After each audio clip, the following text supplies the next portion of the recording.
Welcome learners. আজকের ক্লাসে তোমাদের প্রত্যেককে স্বাগত। আজকের যে ক্লাসটা আমরা করব সেটা খুব গুরুত্বপূর্ণ, কারণ এই জাতের অঙ্কগুলো তোমাদের পরীক্ষায় ভীষণ রকম ভাবে পড়ে এবং সেগুলো অবশ্যই তোমাদের টাইমটাকে অনেকটা লস করে দেয়, অনেক সময় নিয়ে নেয়। ফলে আজকের এই ক্লাসে আমরা যে অঙ্কগুলো করব সেগুলো গুরুত্বপূর্ণ হওয়ার পাশাপাশি সেগুলো কিভাবে কম সময়ে সমাধান করতে পারবো সেই বিষয়টাও দেখব। তো চলো দেরি না করে একদম প্রথম অঙ্কে আসা যাক। দেখো, আজকে অঙ্কগুলোকে ট্রিক দিয়ে করার চেষ্টা করব। কয়েকটা অঙ্ক আছে যেগুলো একটু ক্যালকুলেটিভ, যেটাকে এড়ানো একটু মুশকিল, সেগুলো আমি বলবো। একদম প্রথম অঙ্কে দেখো বলেছে 3টে কমলা লেবুর বিক্রয় মূল্য 4টা কমলা লেবুর ক্রয় মূল্যের সমান। এটা যদি হয় তাহলে লাভের শতকরা হার বা শতকরা পরিমাণ কত? তোমরা দেখবে এরকম জাতের প্রচুর অঙ্ক পড়ে, কিন্তু এই অঙ্কগুলো করতে গিয়ে অনেকটা সময় লাগে। তো এই অঙ্কগুলোর একটা সহজ ট্রিক আমি বলছি, এবং সেই ট্রিকটা কেন ইউজ করব সেটাও কনসেপচুয়ালি বলবো। এখানে দেখো বলছে 3টে কমলা লেবুর বিক্রয় মূল্য 4টা কমলা লেবুর ক্রয় মূল্যের সমান। অর্থাৎ এই অঙ্কগুলোতে যেটা বিক্রয় মূল্য বলবে সেটাকে ক্রয় মূল্য ধরবে, আর যেটা ক্রয় মূল্য বলবে সেটাকে বিক্রয় মূল্য ধরবে, অর্থাৎ ঠিক উল্টোটা ধরবে। দেখো এখানে বলেছে 3টে কমলা লেবুর বিক্রয় মূল্য, তাহলে তোমার কাজ হচ্ছে ওইটাকে ক্রয় মূল্য ধরে নাও। তাহলে এখানে ক্রয় মূল্য কত? 3। আবার দেখো পরবর্তী সময় বলেছে 4টা কমলা লেবুর ক্রয় মূল্য, তার মানে ওইটাকে ধরো বিক্রয় মূল্য। তাহলে বিক্রয় মূল্য কত ধরবো? বিক্রয় মূল্য হচ্ছে 4। এবার ভাবো, কোনো একটা জিনিস তুমি 3 টাকা দিয়ে কিনেছো আর 4 টাকায় বিক্রি করেছো, তাহলে নিশ্চয়ই লাভ হয়েছে 4 বিয়োগ 3 মানে 1 টাকা কিনা। বেশ, এবার যদি লাভ 1 টাকা হয় তো তার শতকরা লাভ আমাকে বের করতে চাইছে। আমরা তো জানি যে শতকরা লাভ যদি আমাদের বের করতে হয় তাহলে আমাদের কি করতে হয় না, লাভের পরিমাণ ডিভাইড বাই ক্রয় মূল্য গুণ 100। এটাই তো শতকরা লাভের পরিমাণ। এখানে লাভ কত হয়েছে? 1 টাকা। ক্রয় মূল্য কত? দেখো 3 টাকা গুণ 100। তার মানে 100কে 3 দিয়ে ভাগ। 100কে 3 দিয়ে ভাগ করলে 33 3 99 আর একে 100। 33 পূর্ণ 1 3%। ভাগটা দেখে নাও। 3 দিয়ে যদি 100কে ভাগ করি, 3 3 9 10, 3 3 9 আর একে 10, তাহলে দেখো হচ্ছে 33 পূর্ণ 1 3%। ফলে এটার অ্যান্সার হয়ে যাবে 33 পূর্ণ 1 3%। তাহলে এই কনসেপ্টটা কি বললাম, বা এই ট্রিকটা আমি কি বললাম, যে যেটাকে ক্রয় মূল্য বলবে সেটাকে বিক্রয় মূল্য ভাববে, আর যেটাকে বিক্রয় মূল্য বলবে সেটাকে ক্রয় মূল্য ভাববে। এখানে বিক্রয় মূল্য দেখো 3-এর সঙ্গে সম্পর্কিত, তাহলে ওটাকে ক্রয় মূল্য ধরে নেবো। এখানে 4টা ক্রয় মূল্যের সঙ্গে সম্পর্কিত, এটা বিক্রয় মূল্য ধরবো। কেন এমনটা করব? কারণ দেখো এখানে বলেছে 3টের বিক্রয় মূল্য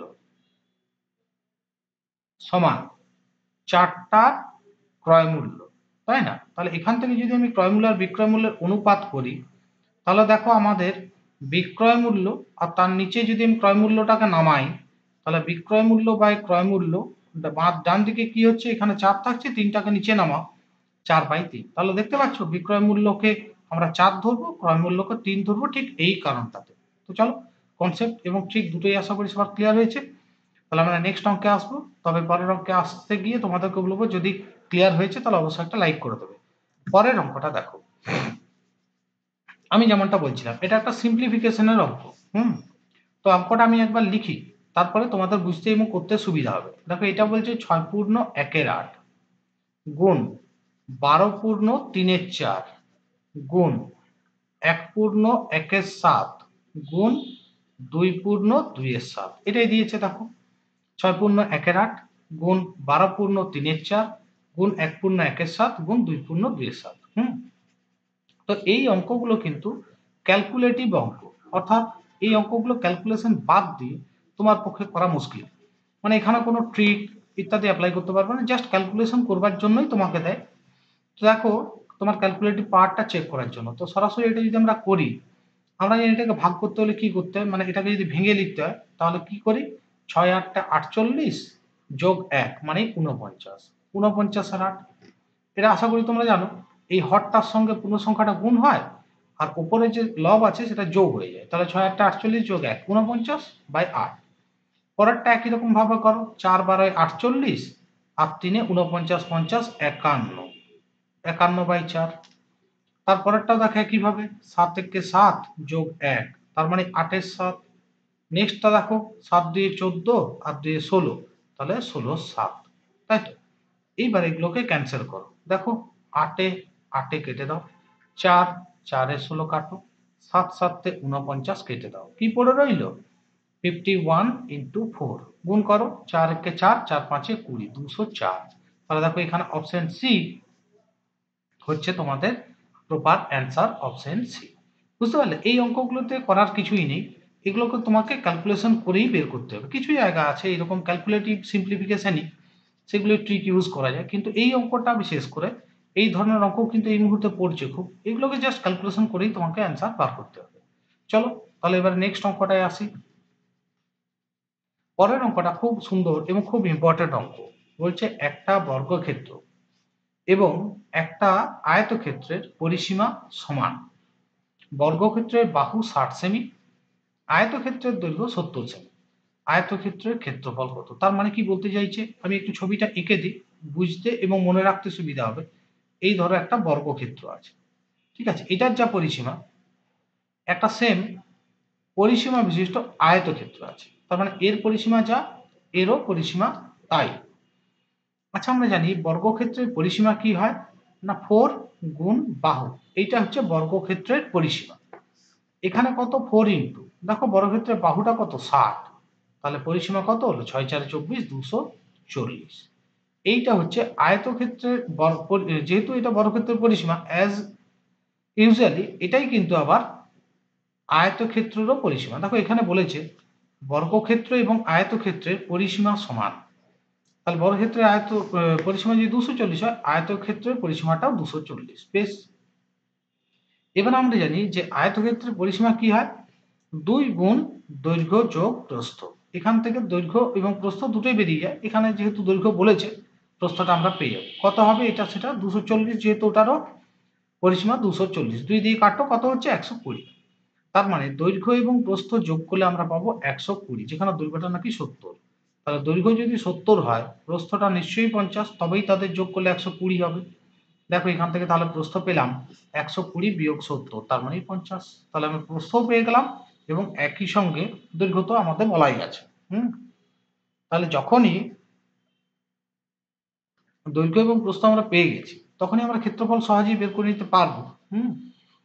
তাহলে দেখো এখান থেকে যদি আমাকে ক্ষেত্রফল বের করতে হয়, আমরা জানি ক্ষেত্রফল কি হয় না, দৈর্ঘ্য গুণ প্রস্থ। এখানে দৈর্ঘ্যটা কত? 70, প্রস্থ কত? 50, গুণ করে দাও, 7 5 35, ডবল জিরো, এত বর্গ সেন্টিমিটার। দেখো কোথায় আছে? অপশন বি হয়ে যাচ্ছে আমাদের কারেক্ট অ্যান্সার, 3500 বর্গ সেমি। ওকে, ঠিক আছে। তাহলে দেখো এই অঙ্কটা কিন্তু মুখে মুখেই করতে পারবো। বলছে বর্গক্ষেত্র এবং আয়তক্ষেত্রের পরিসীমা সমান, বর্গক্ষেত্রের বাহু 60। তাহলে যদি বাহু 60 হয়, মুখে মুখে আমরা বার করে দিতে পারবো, পরিসীমা হচ্ছে 60 গুণ 4 মানে 240। ঠিক আছে, সেইটা সমান কি না, 2 গুণ দৈর্ঘ্য যোগ প্রস্থ। দৈর্ঘ্য তো 70, প্রস্থ জানি না। তাহলে দেখো এখানে 2 দিয়ে কাটলে 120 হচ্ছে, এটা যদি 70 এদিকে আসে বিয়োগ হবে, তাহলে প্রস্থ কত হবে? 50। প্রস্থ পেয়ে গেলাম, দৈর্ঘ্য তো 70 জানি, আর আমরা জানি ক্ষেত্রফল মানেই দৈর্ঘ্য গুণ প্রস্থ। গুণ করো, তাহলে কত হচ্ছে? 35 এবং ডবল জিরো। তাহলে অপশন বি হয়ে গেল আমাদের অ্যান্সার। আশা করি সবার ক্লিয়ার। প্রত্যেকে ছোট্ট একটা লাইক করে দেবে। নেক্সট অঙ্কটায় আসবো। পরের অঙ্কটা দেখো, এক মিনিট। পরের অঙ্কটা দেখো, বলছে একজন লোক বা দুজন মহিলা বা 4 জন বালক একটা কাজ 14 দিনে করতে পারে। বেশ, তার পরবর্তী সময়ে একজন লোক, একজন মহিলা আর একজন বালক একত্রে কাজটা কত দিনে করবে। যেহেতু বালকের কাজের পরিমাণ কম হবে, তাই বালকের সংখ্যা দেখো বেশি হবে। লোক যদি একটা লাগছে, মহিলা লাগছে দুটো, বালক লাগছে 4টা। এই সমস্ত অঙ্কে সবগুলোতে বালকে ট্রান্সফার করে নিলে সবচেয়ে বেটার হয় অঙ্কটা করতে। অর্থাৎ বালকের চোখ দিয়ে বা বালকের সাপেক্ষে আমি অঙ্কটা করলে সুবিধা হবে। দেখো এখানে আমি যদি বলি যে ভাই মোট কাজ কত, আমি বালকের সাপেক্ষে দেখব। কজন বালক লাগছে? 4 জন। তারা কত দিনে করছে? 14 দিনে। তাহলে মোট কাজ হচ্ছে 4 গুণ 14। পারলে বুঝতে? বালক কতজন? 4 জন। কত দিন লাগছে? 14। তাহলে মোট কাজ কত না, 4 গুণ 14, এটা হচ্ছে মোট কাজ। বেশ, ঠিক আছে। একদম শেষে দেখো একজন লোক, তার সঙ্গে যোগ দিয়েছে একজন মহিলা এবং তার সঙ্গে যোগ দিয়েছে একজন বালক। আমি দেখব এইটা বালকের সাপেক্ষে মোট কতজন হচ্ছে। একজন লোক মানে 4 জন বালক, কারণ ওই সেম কাজই করছে, তাহলে এটা আমি 4 জন বালক বলতে পারবো। আবার দেখো 2 জন মহিলা 4 জন বালক এর মতো কাজ করে, তাহলে একজন মহিলা নিশ্চয়ই 2 জন বালকের কাজ করবে, তাহলে তার সঙ্গে আরো একটা বালক রইল, মানে মোট বালকের অ্যাঙ্গেলে হলো 7 জন বালক এখন আমার আছে। দেখো 4 2 6 আর 7, মানে আমি এই মুহূর্তে ভাবতে পারি যে একজন লোক, একজন মহিলা, একজন বালক নেই, আমি ভেবে নিতে পারি মোট 7 জন বালক আছে। এখন দেখো টোটাল কাজ কত না 4 গুণ 14, এটা হচ্ছে মোট কাজ। তো 7 জন বালক এই কাজটা কত দিনে করবে না 4 গুণ 14 বাই 7, 7 দিয়ে কাটো। এটা এটা তুমি একজন বালকে ভাবতে পারো, তাহলে 7 জন বালকে 7 দিয়ে ভাগ করলাম, 7 দিয়ে 14, 8 দিন, তাহলে আমাদের অঙ্কটার অ্যান্সার কি হবে 8 দিন। তার মানে অপশন সি হয়ে যাবে আমাদের সঠিক উত্তর। ওকে, আমি আরেকবার বিষয়টা বলে দিই। দেখো এখানে 4 জন বালক 14 দিনে কাজটা করবে, তাহলে মোট কাজ কত পাবো 4 গুণ 14, এটা মোট কাজ। ঠিক আছে, একে ভাগ করবো টোটাল জনসংখ্যা, একজন লোক। এখন দেখো এখানে একজন লোক 14 দিনে যতটা করছে, 4 জন বালকও 14 দিনে ততটা, তাহলে একজন লোক মানে 4 জন বালক। আবার দেখো 2 জন মহিলা 14 দিনে যতটা করছে, 4 জন বালকও 14 দিনে ততটাই করছে, তাহলে 2 জন মহিলা নিশ্চয়ই 4 জন বালকের সঙ্গে সমান, একজন মহিলা তাহলে 2 জন বালকের সঙ্গে সমান, তার পাশাপাশি আরো একজন বালক আছে। ব্যাস এই তো হিসেব। তাহলে 4 গুণ 14 বাই 7, 7 দিয়ে কাটলে আমরা পাচ্ছি 2 8, তাহলে আমাদের কত সময় লাগবে 8 দিন। ফলে দেখো অপশন সি হয়ে যাবে আমাদের সঠিক উত্তর। ওকে, আশা করি সবার ক্লিয়ার, এবং ছেড়া একটা লাইকও করে দেবে। চলো নেক্সট অঙ্কটায় আসি। দেখো এই অঙ্কটা খুব গুরুত্বপূর্ণ। আমি যেমনটা বলছিলাম কিছু অঙ্ক আছে বুঝতে না পারলে কিন্তু অনেকখানি সময় লেগে যায়, এই অঙ্কটা সেরকমই একখানি অঙ্ক। যদি তোমার কনসেপ্টটা জানা না থাকে, ট্রিকটা জানা না থাকে, অনেক সময় লাগবে। অঙ্কটা আমি একবার লিখি। দেখো আছে 1/5 গুণ 6 প্লাস 1/5 সেকেন্ডে করবো 6 গুণ 7 প্লাস 1/7 গুণ 8, এরকম করে 20টা পদ চলছে। আমাকে বুঝতে হবে 20তম পদটা কত, এটাই অঙ্কটা কিন্তু। তারপরে খুব সহজ হিসেবে দেখো, প্রথম পদ মানে 1 নাম্বার পদ 5 দিয়ে শুরু হলো, এখানে লিখছি 1 নাম্বার পদ 5 দিয়ে শুরু, তাহলে নিশ্চয়ই 2 নাম্বার পদ, দেখো 2 নাম্বার পদ 6 দিয়ে শুরু, আচ্ছা 3 নাম্বার পদ 7 দিয়ে শুরু, তার মানে এদের মধ্যে গ্যাপ 4 4 করে, দেখো 4 4 4, তাহলে 20তম পদ কত দিয়ে শুরু হবে 4 গ্যাপে, 24 দিয়ে শুরু হবে, ঠিক কিনা, আর পরেরটা হবে 25। আমি কি বোঝাতে পারলাম?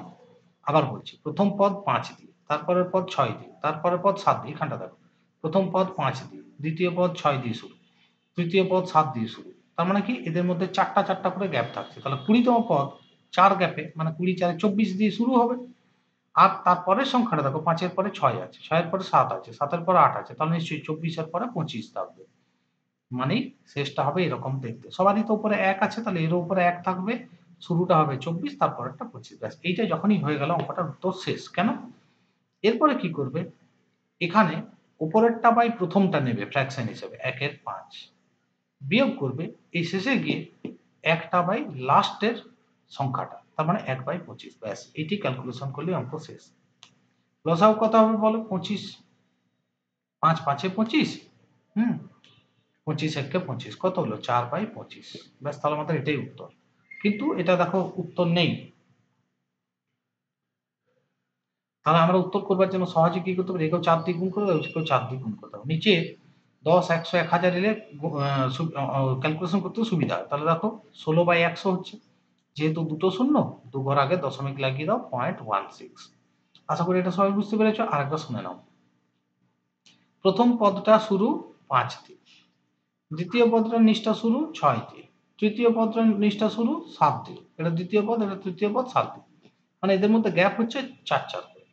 তাহলে 20তম পদটা শুরু হবে 20 থেকে 4 ঘর গুণ 24 দিয়ে, 20তম পদটা শুরু হবে 24 দিয়ে, মানে শেষ পদটা শুরু হবে 24 দিয়ে। পরেরটা কি হবে, এখানে দেখো পরেরটা 6, এখানে 7, মানে তার ঠিক তার পরের সংখ্যা, তাহলে 25।